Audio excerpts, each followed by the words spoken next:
What is going on, guys? It's your boy Big Dylan and welcome back to another exotic weapon tier list video.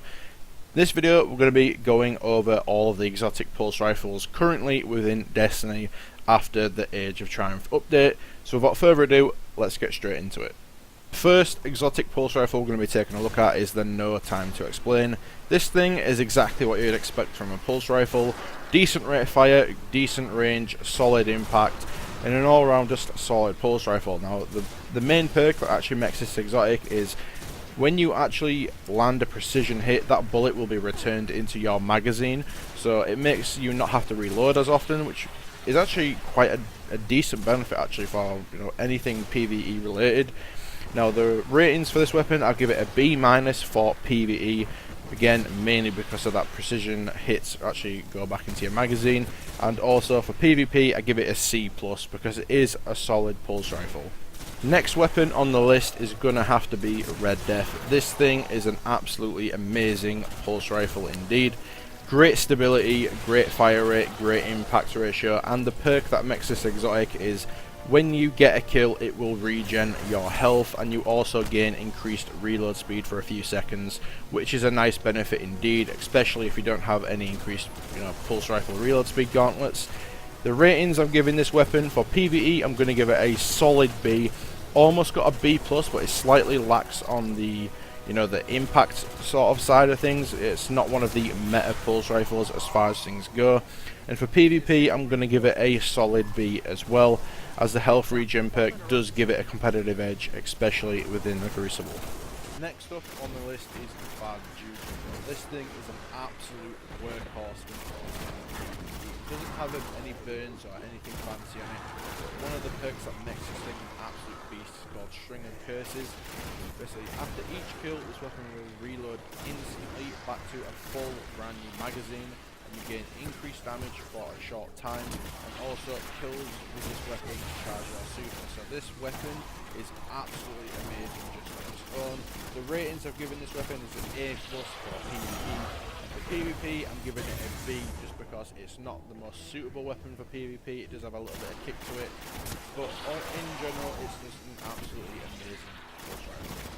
Next on the list is Outbreak Prime. This thing is an absolute workhorse for PvE, especially within the Wrath of the Machine raid, as it deals extra damage to fallen enemies, and also when you get a precision kill with this thing, it will spawn Seether Nanites that will seek out enemies and deal damage to any enemies surrounding them.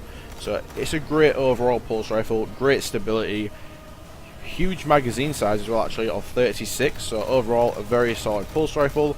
For PvE, I'm going to give this an A, as it is an absolute beast if you are within the Wrath of the Machine raid, and just in general, the Seether Nanites do actually deal quite decent damage against any other types of enemies.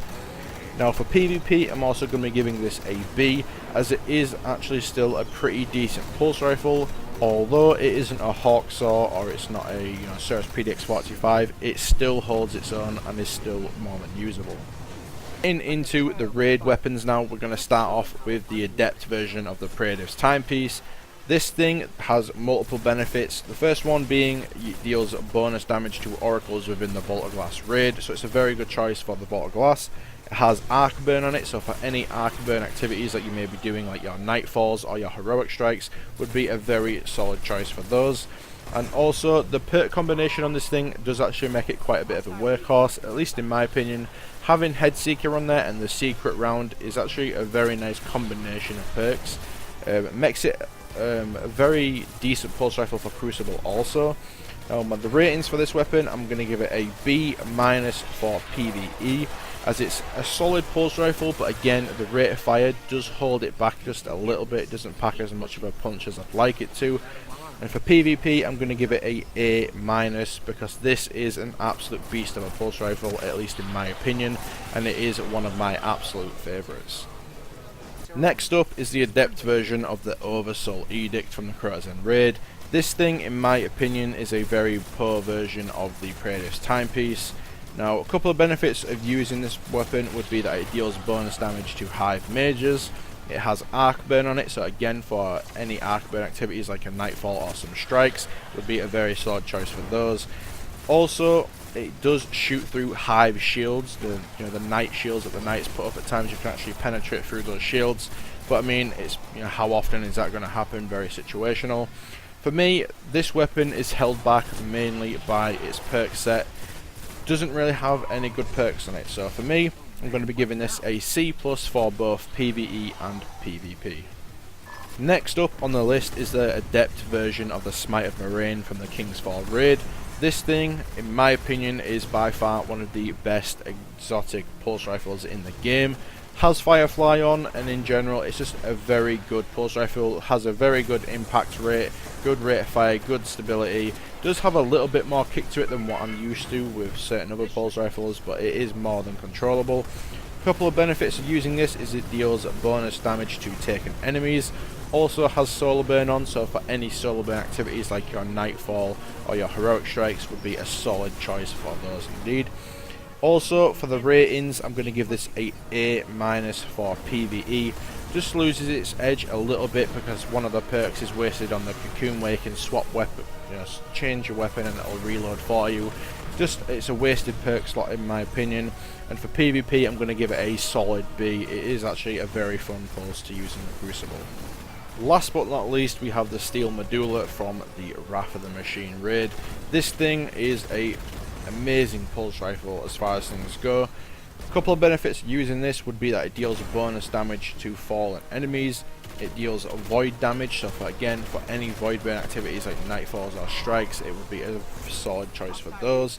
Also, landing 3 bursts will make your 4th burst deal bonus damage, so in general it's very good for single target damage, but you can also make it work very well just against single targets. It's an amazing pulse rifle, definitely recommend giving it a shot if you haven't even tried it before. For me, I'm going to give this a A- for PvE, simply for the fact that again there's a couple of perks that could be a little bit better, but in general, it is a very good pulse rifle. And for PvP, I'm going to give it a B, as it is more than usable in the Crucible. One quick thing before I get into the outro, I just want to quickly say that again, this is completely based on my opinion. If you have a different opinion on any of the pulse rifles within this video and you disagree with anything I said, that is completely fine.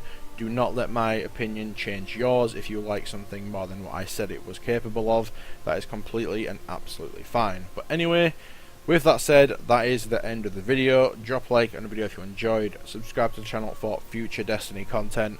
Thank you so much for watching. Have a wonderful rest of your day, and peace.